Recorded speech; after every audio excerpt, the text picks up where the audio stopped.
Did you enjoy painting your freedom layer? I sure did enjoy painting mine. So as you can see, I continued off camera with the same colors that I used to create my circles, and I completely covered up any white that might be showing through on my canvas.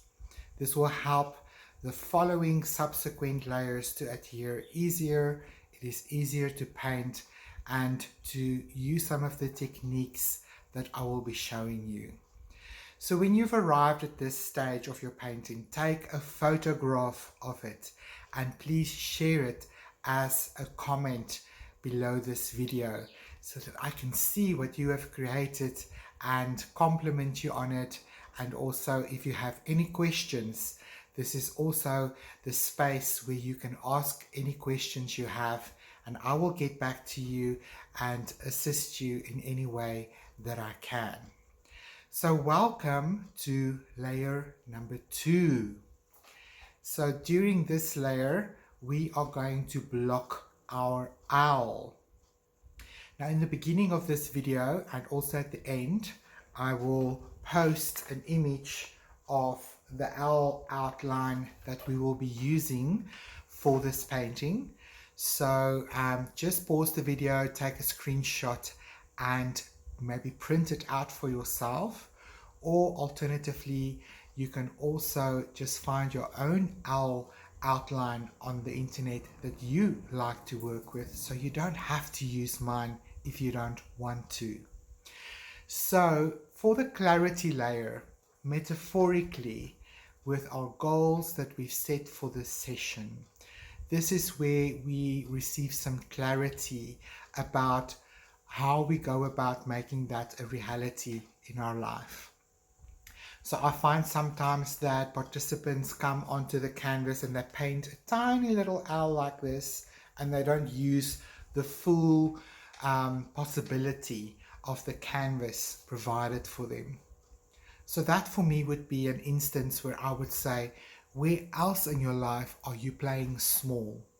Are you not using your full potential?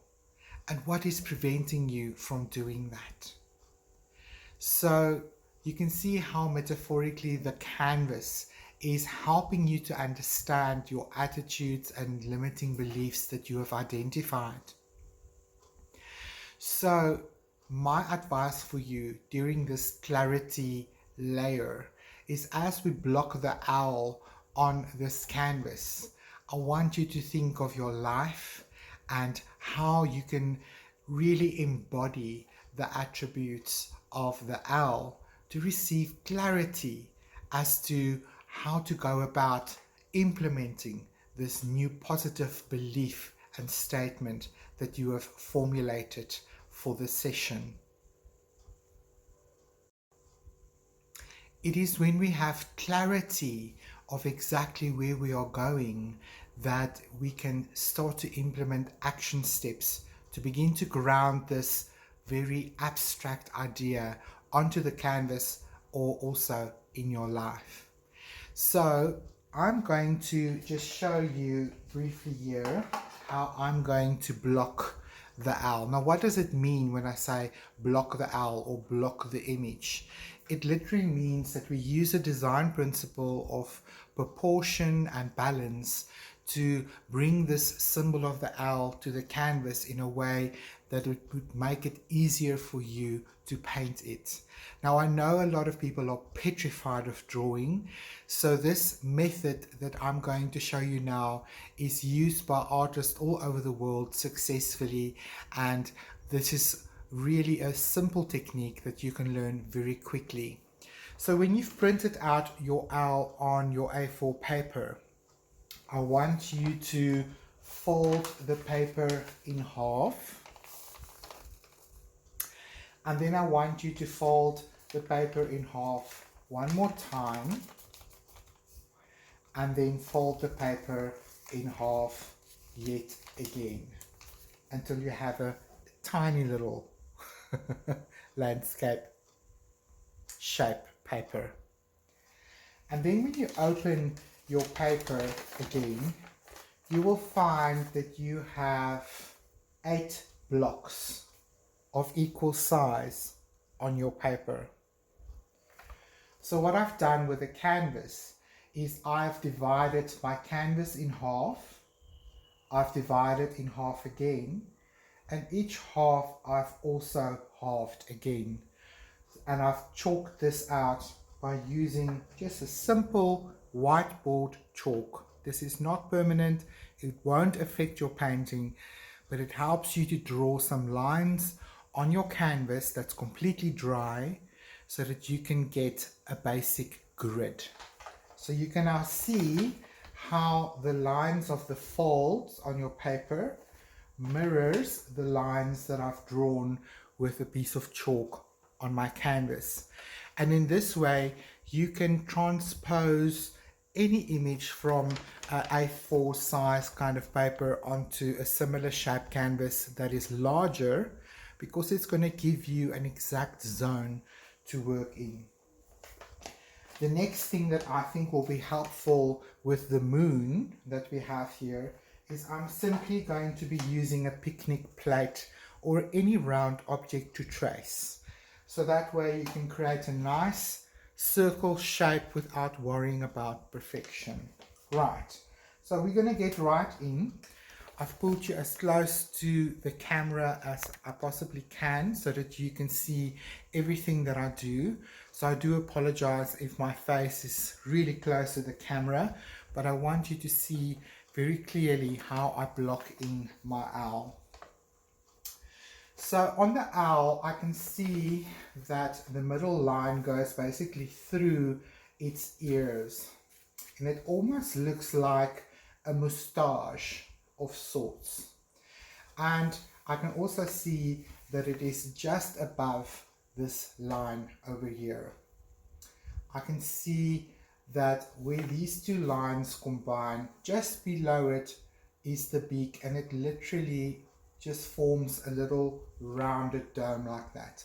So I just do that little line there as a placement to know where I can begin to draw in these eyes. So let's begin with the eyes, and I can see that this big beautiful round eye is just touching that line and just in front of the center line. And then I can see this beak of his is like a little, oopsie daisy, like a little scoop or a comma, just a large one, like that. And then I see his left eye just goes over that line above it, like that. Now the nice thing about the chalk is that it's not permanent, so you can work and change and shift any line that you don't like. I think that is too fat, so I'm just going to bring this in a little bit. There we go. And maybe just draw in the iris just to ground it for you. Let's look at the beak. And the beak really is just a little bit of a V shape coming to just over the center line and connecting like that. My piece of chalk was quite big and I pressed quite hard so it's brittle and then it breaks. Let's not stress about that.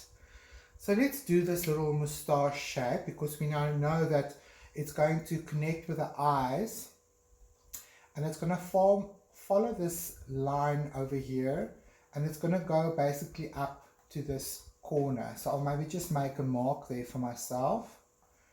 So over the eye, and just make a jagged line like that. And on this side it goes up over the eye and upwards like that. I'm going to give myself this little dome of the moustache over here, and then just make a little smiley line that connects with the ears, and then just refine it. And there we have that moustache shape of his top of his head and his ears blocked in. Now remember, this is just chalk, it's not permanent, so we can change anything as we go forward. It's just to give us a nice proportion and to place this on the canvas nicely. Now we know that the shoulder line of his just connects to just almost in alignment with the beak. So it's about up here. And it comes all the way down to this line. So you can see how these little blocks give you a shape and a proportion that is easier for you to block it. The same with his other side. We can see that it's basically an alignment. And it comes down into his wing all the way into this lower quadrant. And then we can see that the wing is slightly off the center, like that. And there we already have a wing. We can see in this quadrant we have it almost looks like a bit of a W.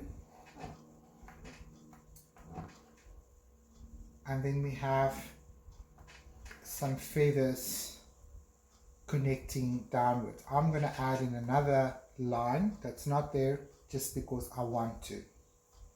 Okay, so let's do the side. So basically over here it's a few downward jaggeds like that, and the same on the other side, connecting to that body shape over there. Right, let's look at the branch. I think it's easier to draw the branch in now and then to do the feet on top of the branch, and that way you ground the L on the branch. It is easier to do the branch first and then the feet in the other way around. So we can see the branch works basically from this upper quadrant. I just like to do a line for the branch first.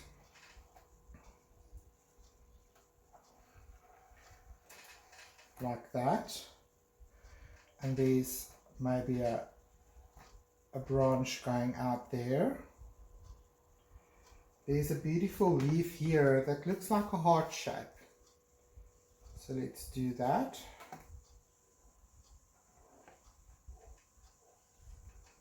And it's central line. And here's a beautiful branch coming out here. And here we also have like a teardrop. So if you break your images down into shapes that make sense to your mind, it's easier to block it on the canvas without too much fear. Now his feet, I would do that as one dome shape like that, and the other one like that. And then I will create a finished line by just doing a nice little shape like that.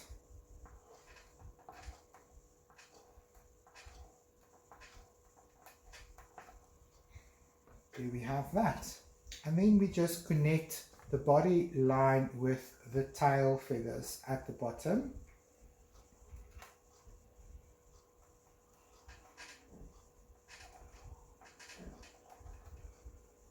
Like that. So I'm going to connect my tail feather all the way to the bottom of my canvas and bring it up like that. Right, so now I'm basically going to use my round shape of my plate as the moon behind it, even though proportionately I think it can be bigger. I just want to get a circular shape on the canvas that I can then use a parallel line to it to make it larger. So let's do that. Let's place it here. I'm just going to draw a circle here.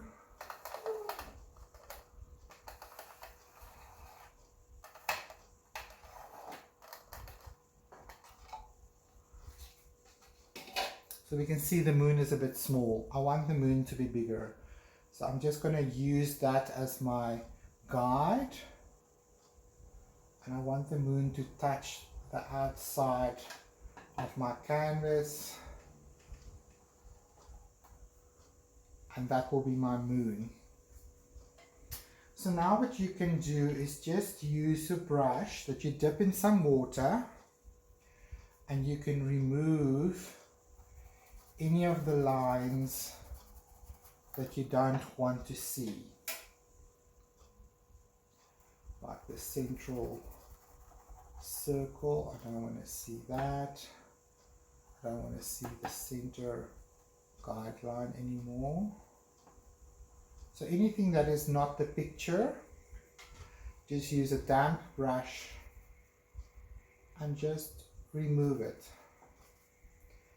And in this way, we're getting some clarity.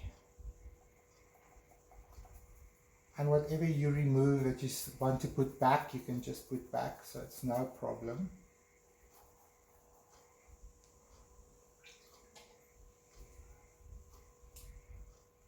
Thinking our owl is looking spectacular.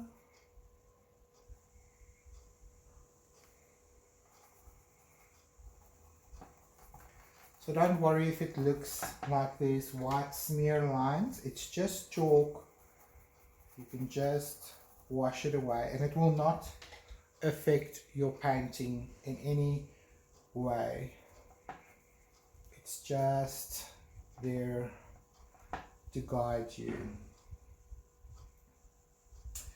And if anything that you've done isn't working for you, like personally I want to see a better shape here around the leaves, I'm going to just wipe that out. I think that gets too busy on my particular canvas here, so I'm just going to focus on one leaf here and the one big leaf down here.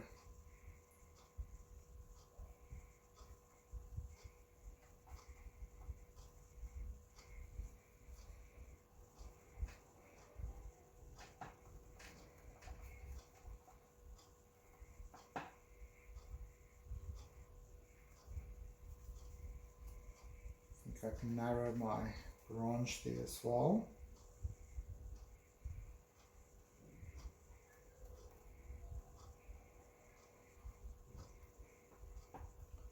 I'm going to make my stick a bit thinner.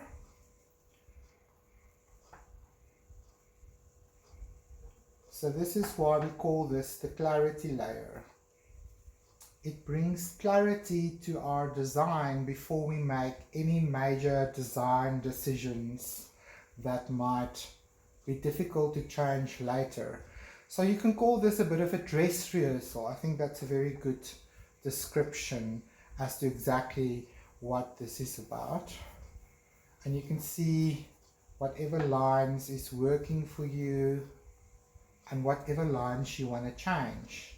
Just whatever you do, make sure that it's completely dry before you draw with your chalk again, because you don't want to imprint the chalk in wet paint. Right, so I said I want to do this a bit thinner. That looks a bit better for me. And I'm gonna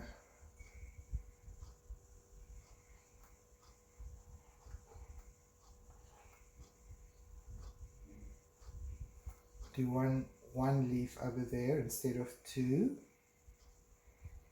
I'm also going to remove this secondary branch. I'll decide later if I want it in. It gets too busy down here for me. And my moon shape up here isn't very symmetrical. So I like that it goes off canvas there, because I do want a nice big moon behind my owl, and I think that this line can improve.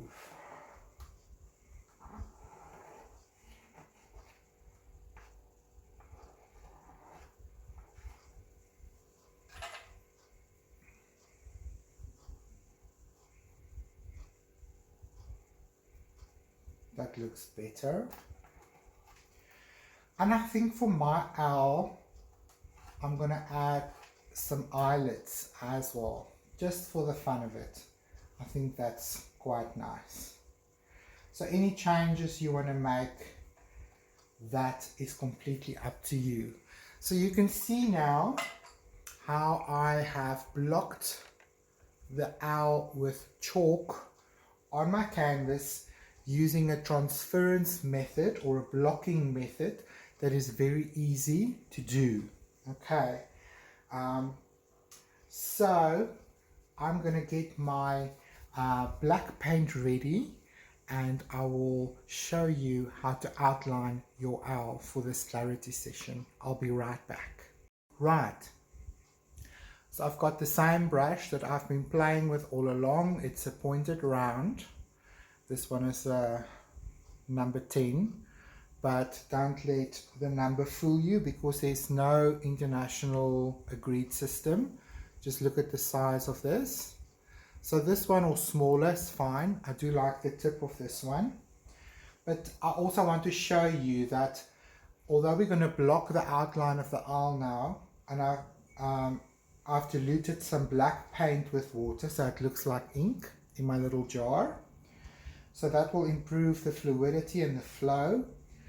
I want to show you that it's not about perfection right now, that even if a line is thick or whatever, we're going to play with it later. So we just want to make this design of the owl now a little bit more permanent on our canvas. And because we have drawn it with chalk, it is now easier to just follow these lines with your paintbrush on the toe of your brush.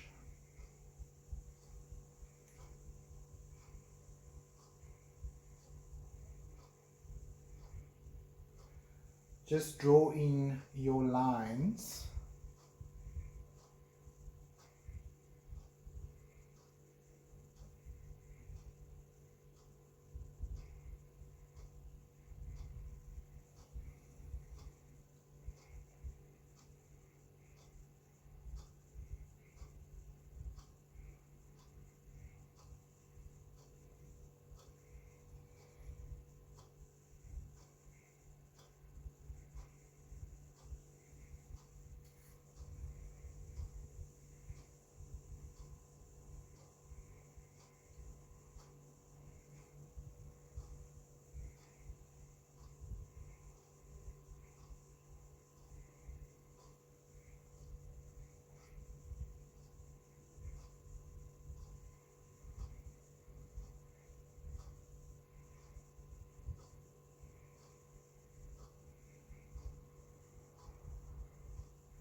And it looks like I'm doing it quite fast, but I've been doing this a while, so you can take your time.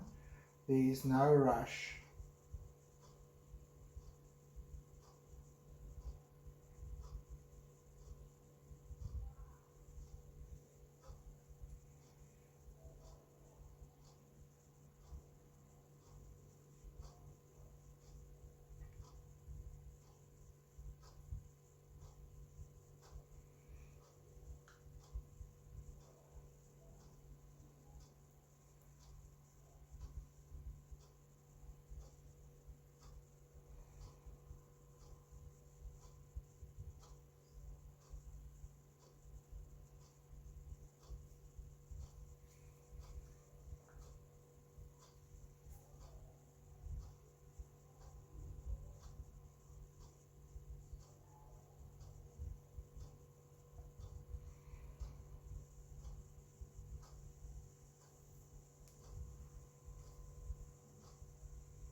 remember to breathe.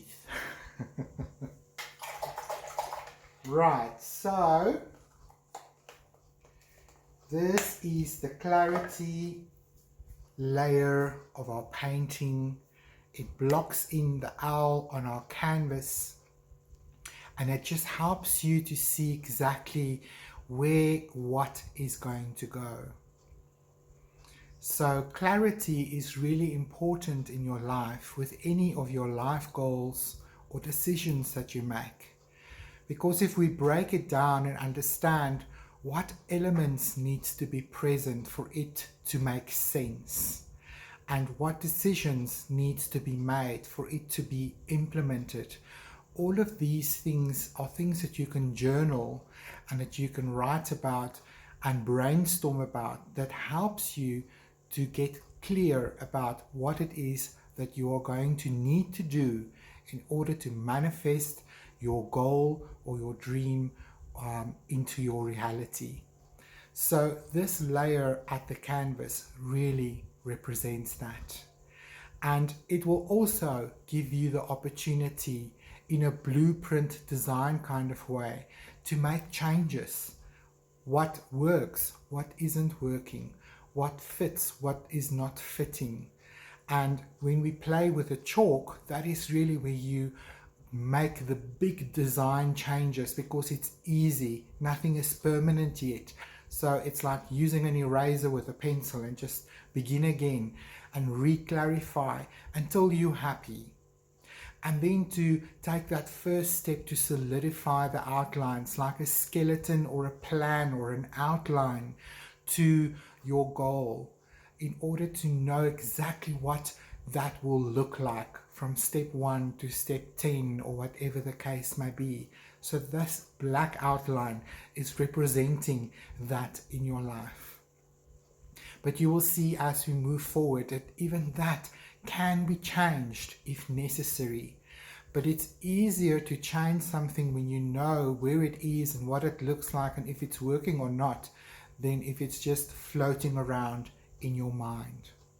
So allow this layer to dry completely, okay?